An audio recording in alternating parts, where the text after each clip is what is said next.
Ah, se a vida fosse um rio e eu uma pequena canoa, deixava que as águas seguissem, saí navegando à toa.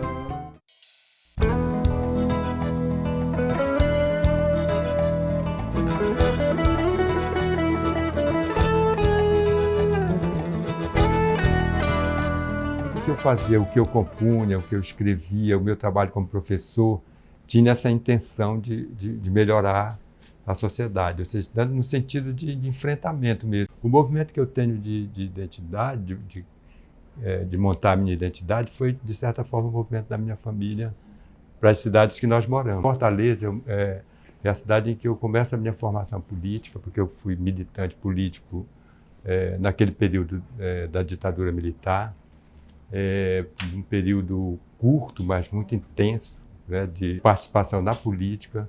A política estudantil, eu era secundarista, mas também militei no movimento operário. Foi um aprendizado naquele momento,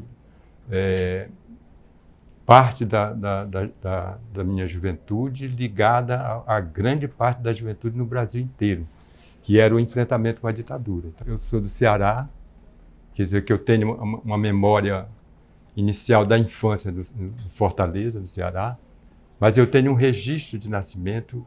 O meu registro foi feito em Parnaíba, no Piauí, porque o meu pai trabalhava numa empresa de aviação e nesse momento ele precisou me registrar, ele estava lá, então me registrou em Parnaíba. E eu não conheço Parnaíba, quer dizer, tenho até uma proposição em um determinado momento de ir a Parnaíba. Eu já estive próximo, lá em Jericoacoara, ao lado praticamente de Parnaíba, mas não fui a Parnaíba. A questão de identidade mesmo, de você com o lugar, aí aquele lugar onde a gente nasceu, né? Então eu tenho esse problema que eu verifiquei ao longo de um tempo. E depois eu vou recuperar essa identidade em Santarém, quer dizer, esse lugar de pertencimento. Fortaleza, porque é parte da minha lembrança de infância e adolescência, né? Familiar e tudo, com toda a minha família, que mora lá ainda hoje. E quando nós viemos para Santarém com a família, com a nossa família, pai, mãe e os irmãos, início dos anos 50. E moramos em Santarém durante 5 anos. E a partir daí eu começo a formar essa memória da infância, muito ligada a Santarém, ao Rio Tapajós, aquele contato que quem vem do Ceará e conhecia o Rio Acaraú, que era um rio pequeno, você dá de cara com o Amazonas e o Tapajós, então tem aquele choque da beleza, aquele choque da natureza. E ali eu começo a ter uma experiência mais da lembrança mais forte das relações com a cidade, na verdade, que Santarém se forma a partir daí. E eu volto para Fortaleza e depois volto para Santarém, já por obrigação, né? Ficou um irmão meu em Santarém e eu voltei para Santarém depois desse período em Fortaleza. Lá em Fortaleza ainda, no período da ditadura, eu fui preso e depois eu vim para Santarém. Aí quando eu chego em Santarém, começa o segundo movimento, porque aí eu vou lidar ainda com a política no colégio, nos movimentos, o movimento cultural que a gente tinha no colégio, que a gente formou, a partir dos professores, dos irmãos da Santa Cruz, dos padres franciscanos, um movimento político que eu terminei por entrar também nessa movimentação. Durante um certo período, a gente faz manifestações também no período de 7 de setembro, quer dizer, tinha uma atividade política que, de certa forma, ainda contribuiu muito para a minha formação política. O Colégio Dom Amando, ele é o centro da minha formação, na verdade, porque eu quando morei com a minha família lá nos anos 60 mesmo, de 61 até 66, mais ou menos, eu fiz a escola, a parte do primário no Colégio Dom Amando, né, e fiz até a primeira série do ginásio. E fui embora para Fortaleza, né?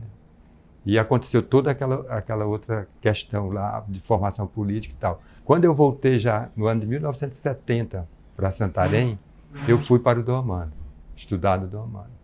Então aconteceu uma coisa interessante, porque eu vim sem nenhum documento, eu só tinha autorização para viajar por conta da ditadura, né? Então eu tinha um documento da Polícia Federal que eu podia viajar. Então eu chego em Santarém sem nenhum documento. E o irmão Zé Ricardo, que era o diretor do colégio, que já me conhecia aqui, entre aspas, né? Porque meu irmão também estudou lá, e era professor lá num determinado momento, não nesse momento, mas em outro momento. O irmão Zé Ricardo me protegeu, de certa forma. Na verdade, tinham 3 irmãos que eram educadores, que foram, de certa forma, meus orientadores, né? Foi o irmão Zé Ricardo, o irmão Davi e o irmão Tomé. Então, eles foram, de certa forma, criaram aquela possibilidade de eu ficar no colégio. Eu lembro de outro fato interessante, já no Domando, já nos anos 70, aqui de 73, já no final, eu acho, do ensino do colegial que a gente fazia, né? Eu tentei fazer uma missa, que na verdade era uma provocação, uma missa de crítica, né, à sociedade, que é quando eu faço essa música, e eu queria que fosse distribuído pão. Aí eu descubro que o Frei Juvenal, ele diz: Otacílio, só o Papa pode autorizar que uma missa seja distribuído pão. Não pode, tem que ser a hóstia. Então nós fizemos a missa, terminou não ficando uma missa, ficou uma espécie de encontro, em que eu cantei as músicas, cantamos com o nosso grupo, que era um grupo cultural, e a música que se chamava Missa Profana se transformou em comunhão, ficou a missa de uma espécie de ofertório, né? Eu sempre tive a religião. Eu entrei na religião, entrei e saí, eu não tinha aquela preocupação com a coisa religiosa em si, com a fé, talvez. Eu via a religião mais como uma coisa humana, de crença e cultural, muito ligada na questão cultural. Eu sempre fiquei lidando com a religião desse modo mais livre, né? Como, de certa forma, eu entendia. A religião trafega na minha vida desse modo. Eu acho que eu não me colocaria numa questão de fé, por exemplo. Me coloco como um ativista cultural dentro das questões religiosas. Tive muita participação, tinha a chamada Semana da Juventude, eles me convidavam para cantar, e eu cantava as músicas de protesto, vamos dizer assim, que eram as músicas que eu fazia naquela época, eu compunha com outros colegas, outros parceiros e tal. Então era uma relação desse tipo. O colégio tinha uma escola noturna e o irmão Zé Ricardo me convidou e eu fui dar aula de matemática, português e matemática na escola noturna. A matemática eu tinha uma certa facilidade com a disciplina, né? Então o irmão Zé Ricardo me convidou e, entre aspas, assim, um pouco me pressionando, disse: não, você vai dar aula nas turmas noturnas, que eram gratuitas. O colégio ofertava essas turmas gratuitas para a comunidade, né, o Colégio do Amado. Então, esse momento eu começo a dar aula no colégio e depois eu passo a dar aula no colégio também de forma normal. No princípio, substituindo professoras, na maioria das vezes ficavam grávidas, aí tinha aquele período de substituição e eu entrava como substituto. Como eu disse, eu vim daquela formação de professor no interior, né, de Santarém. Foi a minha formação, realmente. Eu tinha uma vocação, aprendi ali como formador, de educador, né? E eu me senti sempre bem nesse lugar da sala de aula. E, num determinado momento, eu queria me preparar para isso. As dificuldades eram de como você ter uma formação, naquela época, facilitada na área da educação. Embora já existissem algumas facilidades que eu não alcancei mais por motivos pessoais, né? Do mesmo modo como eu disse que o outro movimento é a política, esse movimento é o movimento do conhecimento. Tanto que eu fui aproveitando isso. E depois eu vim para Belém por uma questão já prática de estudar, né, de fazer o curso superior. Aí eu juntei as duas coisas nesse momento, um pouco ainda, a gente ainda vivia muito essa efervescência política, já passado aquele momento de enfrentamento mais direto da ditadura, da repressão, aí você tem uma ação política mais participativa, no sentido da educação, boa parte em torno da educação, que é o que me faz vir para Belém. Aí fiquei entre Belém e Santarém nesse período da faculdade. E era ir a Santarém e Belém, era ligado a Santarém e Belém. De certa forma é o mesmo lugar para mim, porque era lá e cá. E a formação se deu também nesse sentido, porque naquela ocasião Santarém, diferente de hoje, né, que a região tem a universidade, a gente viria ou para cá, para Belém, ou para Manaus para fazer curso superior. Então, digamos, se eu fizesse agora rapidamente a montagem da minha identidade, seria Fortaleza, Santarém e Belém, que forma essa identidade do que eu sou hoje. Quando eu me refiro, a maioria das coisas que eu penso tem, do ponto de vista da identificação com o local, tem essas 3 cidades. Quando não é papel, é bala. Quando não é papel, é bala. Quando não é papel, é bala. Naquela época as músicas não eram gravadas. Normalmente eu cantava nos festivais e tocava nos bares, mas não como é hoje, nos bares com palco e tudo. Não, era só o bar, o violão e o bar, e a gente ia para os lugares. Mas depois, nos festivais, aí já as músicas tocavam na rádio e tal. Em 75, eu participei do primeiro festival universitário aqui em Belém. Aqui na universidade, eu não me lembro agora como era o nome do festival, mas eu tive 3 músicas aceitas, 2 censuradas e uma que foi para a final e ficou em 4º lugar. Então, naquela época a gente cantava aí no ginásio para 2 representantes do DCE e 2 censores, 2 representantes, que eu digo, do festival. Então a gente começava a cantar e os censores, quando a música não ia passar, eles só faziam o sinal, aí sai e entra outro. Era horrível, porque a gente ia na expectativa de pelo menos cantar a música toda. Teve uma música que eu cantei só a primeira estrofe e ele fez o sinal assim. Tá? Então, a gente ficava sempre nos bastidores, o que ia sobrar e tudo mais. Eu tinha 3 músicas, ficou só uma música, né, das 3, 2 censuradas. Então era um pouco isso. Agora o festival tinha o Festival de Música e Poesia. Eu também teve uma poesia que foi para o livro do DCE. Eu não tenho mais esse livro, infelizmente.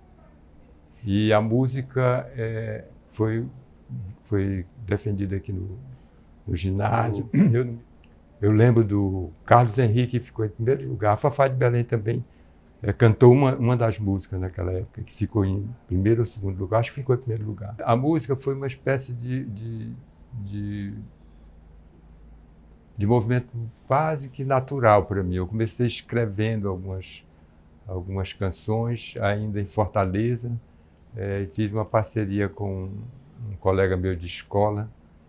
Ele era, na verdade, músico, ele tocava. E depois eu perdi o contato com ele. Mas foi a primeira coisa que eu fiz. E eu achei interessante aquilo, ele gostou também do que eu fiz. E quando eu vim para Santarém, eu comecei a compor aí. Esse meu irmão que mora ainda hoje em Santarém, o Luiz Carlos, ele gostava muito de cantar e ele participava das serenatas. E naquela época tinha muito Santarém, pessoal fazendo serenata, e depois também eu participei muito lá em Santarém das serenatas. A gente ia cantando à noite de casa em casa, né?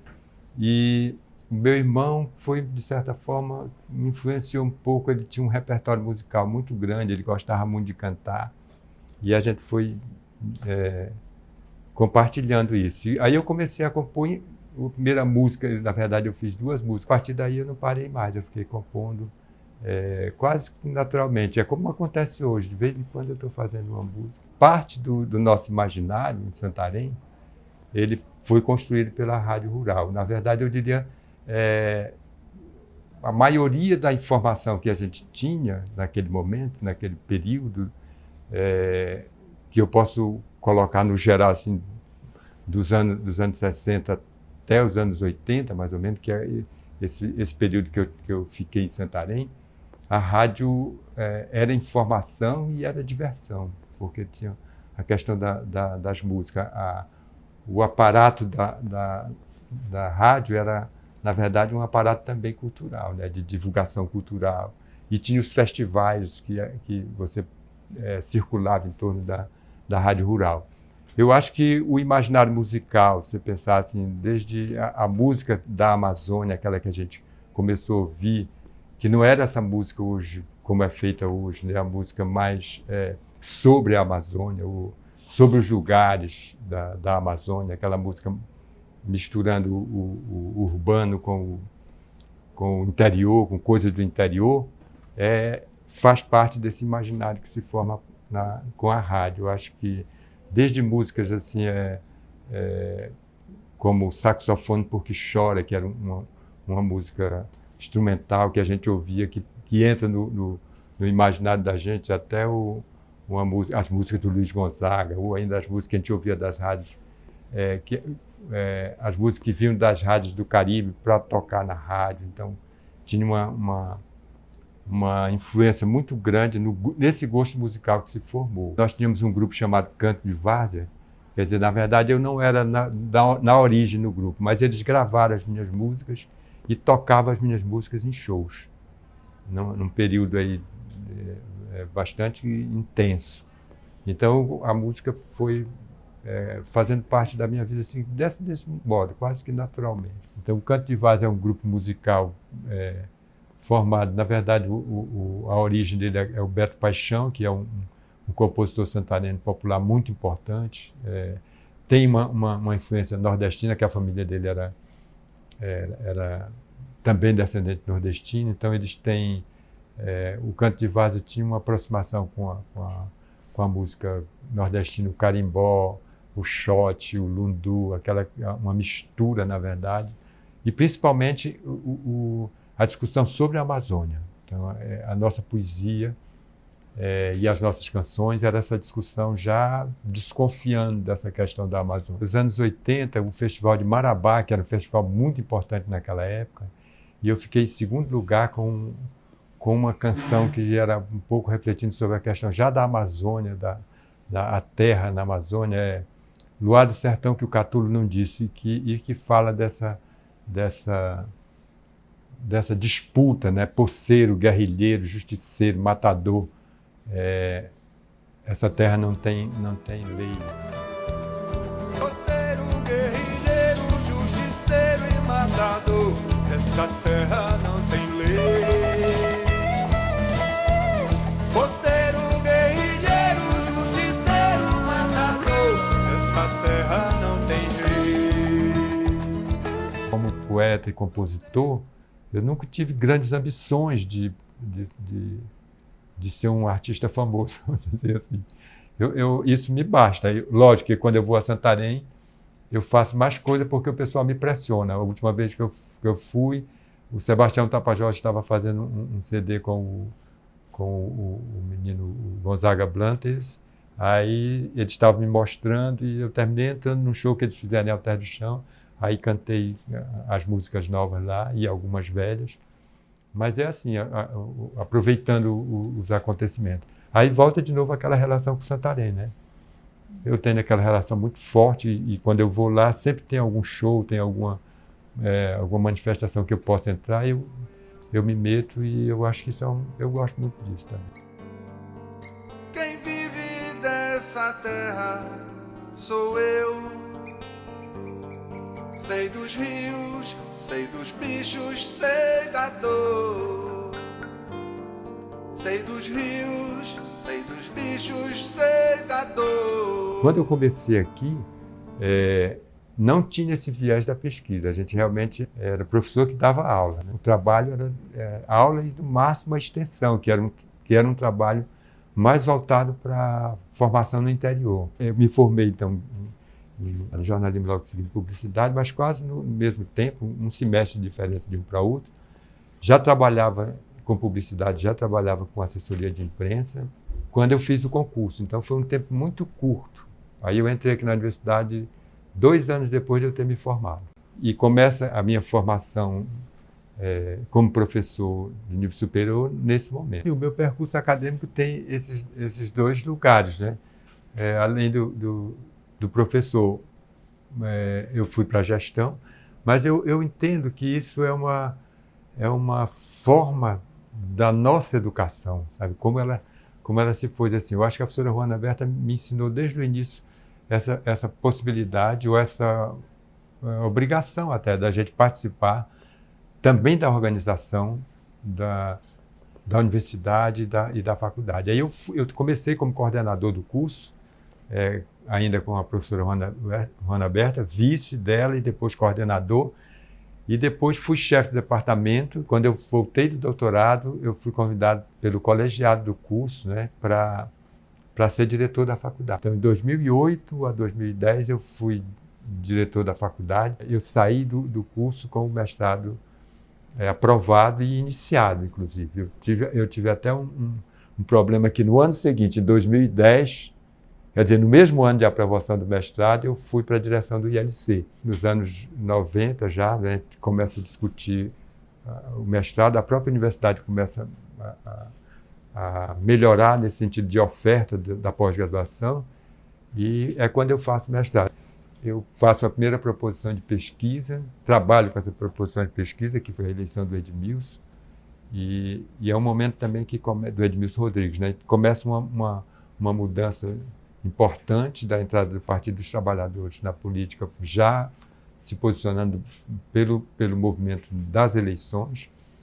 E eu faço uma pesquisa analisando as eleições a partir da publicidade política, né? No doutorado, eu já faço um exercício de pesquisa do jeito que eu comecei a entender o conhecimento, uma coisa mais aberta, mais plural, de você poder entrar nos lugares a pesquisar com mais interesse social, por exemplo, demarcando o que é que tu queres produzir, que tipo de conhecimento tu queres produzir. Então eu entro nesse momento em que a gente está discutindo algo importante do ponto de vista da sobrevivência das populações da Amazônia. Então a marca, na verdade, ela vai sair da tese e se constituir como um elemento central dessa discussão que seria a floresta e sua representação, a economia da floresta, o marketing da floresta. Na tese eu deixei a marca Amazônia e a ideia da fidelização dos consumidores para o mercado global. A marca Amazônia sendo agregada a produtos.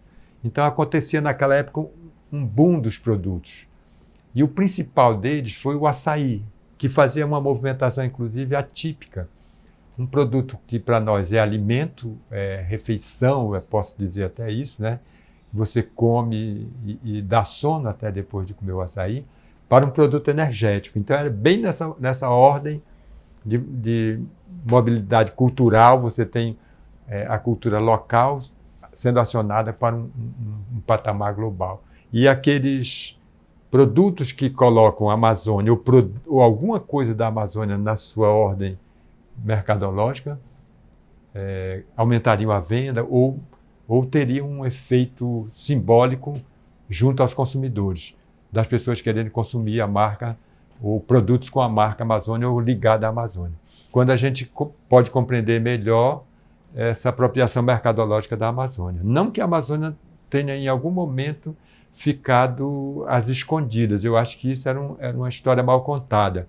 A Amazônia sempre ficou às claras, desde a colonização, que ela era uma colônia diretamente relacionada à metrópole, inclusive com a sua produção, até os dias de hoje. Então, eu acho que essa visibilidade que a Amazônia tem do ponto de vista cultural é que dá suporte para que ela seja o que eu chamei de a marca Amazônia e o marketing da floresta. Tanto que do doutorado para cá, tudo que eu faço hoje na graduação e na pós-graduação é como se fosse uma coisa só, é uma pesquisa em contínuo movimento, porque eu vou tirando de todos, sempre os objetivos e possibilidade de pesquisa vêm dessa proposição que nasce com o doutorado.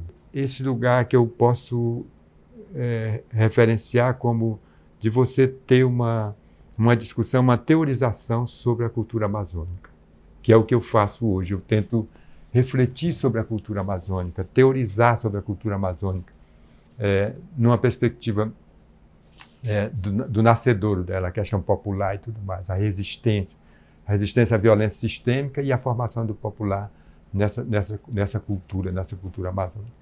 eu acho que a experiência melhor que eu posso referir é a ideia dos espetáculos culturais, a ideia conceitual dos espetáculos culturais. Porque, embora eu tenha partido e parta desse lugar da cultura, que foi o que me incomodou mais, do processo de resistência, por que se dizia que era sempre religioso? Por exemplo, os espetáculos, as manifestações culturais, sempre com origem na religião. E aquilo foi me incomodando, e eu fui já trabalhando essa ideia dos espetáculos culturais. E eu vou descobrindo que não é bem assim, não é tão religioso quanto parece. Pensar o sairé, que eu entendia e ouvia como uma coisa religiosa, e eu descubro que não tem uma origem religiosa, que é resistência popular.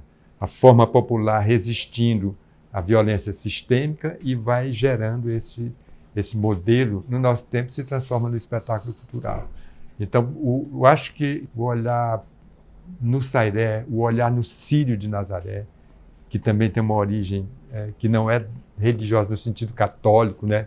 Então você tem as religiões afro que formavam aquela base de entendimento de resistência, e como essa resistência terminou formando o que nós nomeamos de cultura, e que a elite, de certa forma, vai recusando ou vai empurrando para a periferia, mas que volta por esse processo de elaboração da resistência. Da resistência não só no sentido de enfrentamento, mas de produção, de fazer alguma coisa a partir daquilo. Não é a resistência só para enfrentar, que foi a violência sistêmica, mas é a resistência formando o que nós chamamos de manifestação cultural, né? Então, não só eu estou dando o exemplo do sairé, mas se você pegar hoje a questão da culinária, você vai encontrar uma questão importante aí se revelando com esses elementos da cultura toda. As manifestações outras, como o boi de Parintins, as tribos de Juruti, tem também esse lugar de reflexão. Então, eu acho que não chega a ser um conceito, é uma formulação conceitual, os espetáculos culturais, que me dão esse lastro de pesquisa hoje para continuar pesquisando nessa direção. Eu acho que há uma possibilidade de a gente discutir política social, discutir organização das cidades, formas, economias locais, a partir desse conceito, ou dessa formulação conceitual, que dão corpo à possibilidade de pesquisa. Aí é que eu me encontro, eu acho que faz um encontro entre o educador, o formador e o pesquisador. Não dá para entender todas estas mãos, todas estas máquinas, rasgando tua terra, partindo teu coração de mata, mata, mata. Eu até podia fazer uma pergunta assim, para onde a democracia nos leva, né? Então, a minha geração lutou contra a ditadura militar em vários lugares do mundo. Não estou querendo falar de um pacto das gerações, mas pelo menos é parte da nossa geração que lutou contra isso. E, de repente, nós chegamos à democracia, num momento importante da sociedade, mas, junto com isso, eu acho que é uma mudança radical que vem, eu vou até inverter um pouco essa perspectiva. Eu acho que vem a partir da comunicação, né? Que a gente começou a nomear das novas tecnologias, das tecnologias de conexão, das tecnologias de visibilidade, das tecnologias digitais. Do ponto de vista político, eu acho que a mudança política ela vem exatamente por esse lugar precioso, não só da visibilidade, mas da transparência pública, né? Então, nós começamos a ordenar a sociedade para esse lugar, e eu acho que é ele que constitui a base conflituosa que a gente vive do ponto de vista político. Ao mesmo tempo, uma abertura, no sentido de que a democracia se efetiva, permitindo esse embate entre diferentes de diferentes formas entre a esquerda e a direita. E talvez, eu olhando aqui pela minha perspectiva política, o pior momento em que a direita se assenhora desse lugar político e realiza ou chega a esse lugar de desgoverno, né?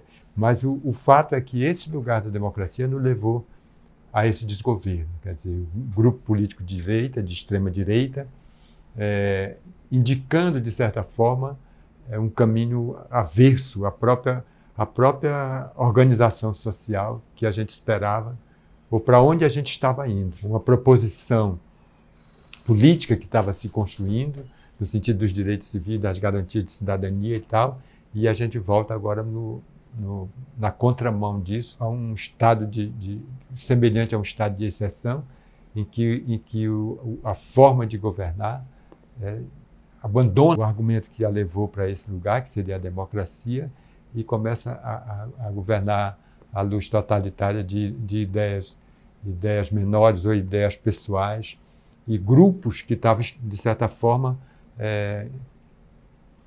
esperando, talvez, um lugar para exercer essa perspectiva política da violência política, eu diria até. Eu acho que a principal mudança se deu em torno da comunicação, como as campanhas, inclusive as campanhas políticas fizeram.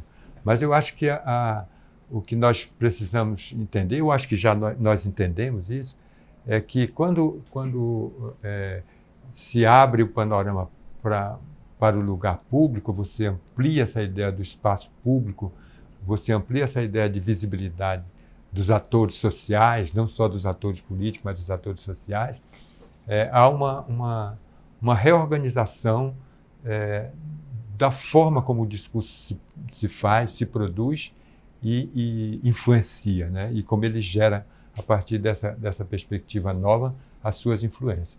Olha como ele é interessante, ao mesmo tempo contraditório, diálogo, conflito e interpretação. Eu acho que esse é o lugar da comunicação agora. A gente vai olhando o diálogo porque a comunicação permite que essa possibilidade se realize dialogicamente, de posições serem colocadas, mas que vai para um segundo lugar do conflito, ou às vezes até invertido, o predomínio do conflito, pelas formas de interpretação. Eu acho que como é que a gente vai enfrentar essas relações sobre a verdade, né? Eu acho que, fundamentalmente, a política é um exercício da verdade, né? Então, como enfrentar isso? Se a política é o exercício da verdade, como é que a gente vai trabalhar com essa relação conflituosa, entender essas práticas de uma campanha, como criar um personagem, criar personagens falsos, criar notícias falsas, inverter a ordem do acontecimento para um lugar que não o lugar da verdade, né? A natureza do discurso nesse sentido de uma política própria. Não é uma nova política, né? Eu acho que a política ainda vai estar no seu lugar verdadeiro, que seria o lugar da realização, de possibilidades de realização, de transformar o lugar de conflito, o lugar de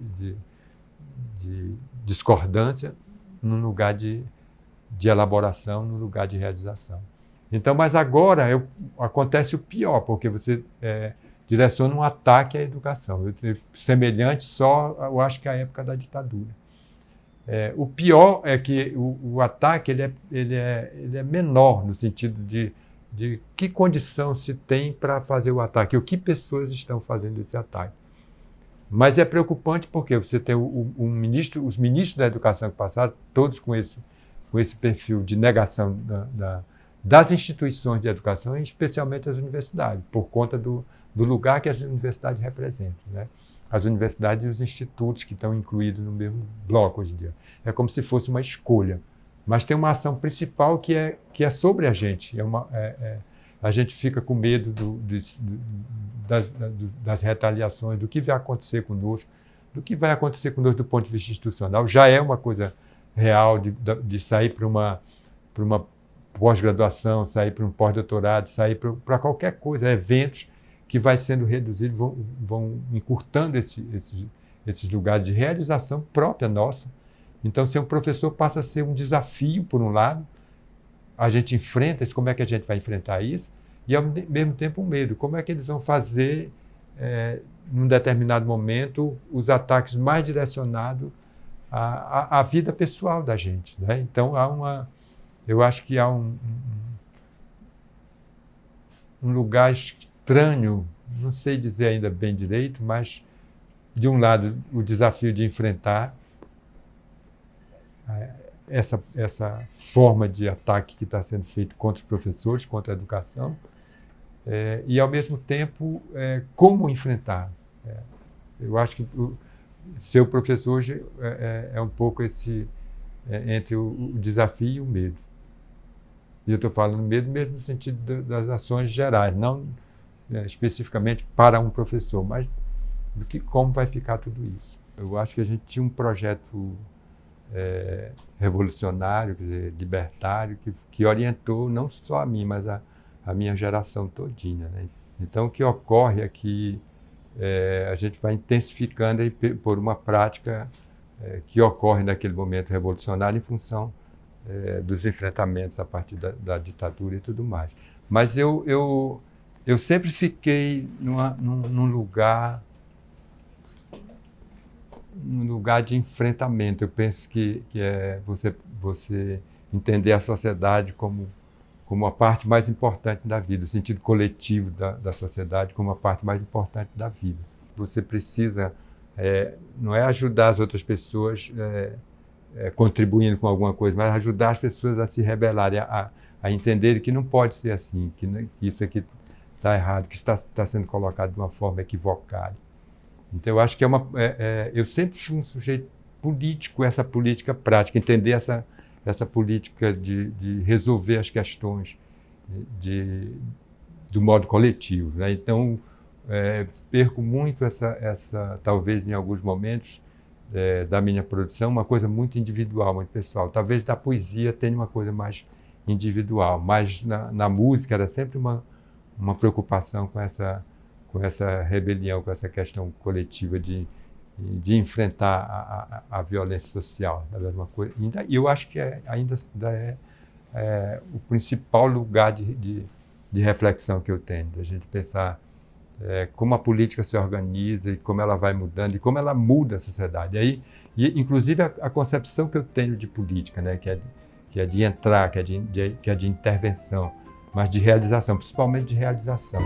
Na terra do verde bravio, o azul sinuoso passeia, é a mansa corrente de um rio que eu trago correndo nas veias, caminho de ondas serenas, teu canto profundo nativo. Eu sei que tu és apenas, e o Tapajós meu motivo.